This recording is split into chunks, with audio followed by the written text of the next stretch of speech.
Bursa'dan Suriye'ye İHA grubu olarak 7-8 tır giyecek ve gıda malzemesi, gıda gönderildi.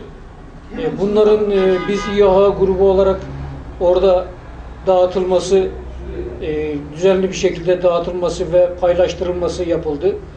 Sürekli olarak Suriyelilerin bulunduğu çadır kentlere yardımlar gitmekte zaten. Sürekli olarak tırlar hazırlanmakta.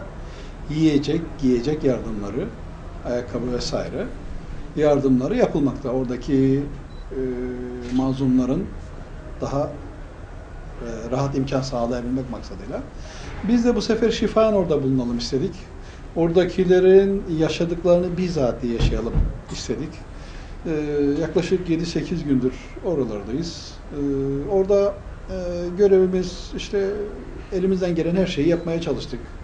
Gerek kamyonların boşaltılması, gerek insanların işte yemek için beklerlerken sıraya dizilmeleri ve bize verilen her türlü görevi en iyi şekilde yerine getirmeye çalıştık. Yani kısaca öyle söyleyebilirim. Bunun içerisinde gıda malzemesi, makarna, un, bakliyat ve giyim eşyaları, ayakkabı vesaire de var.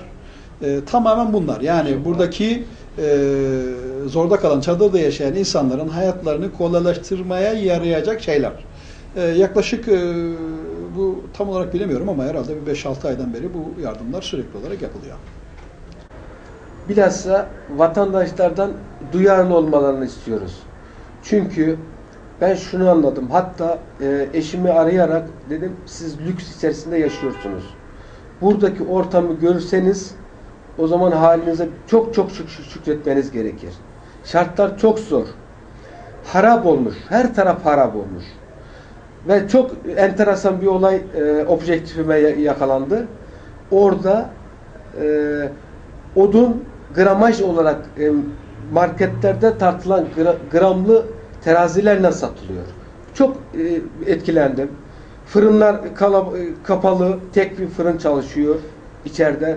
Bu zorluklar içerisinde o insanlar yani hayat bitmiş vaziyette orada.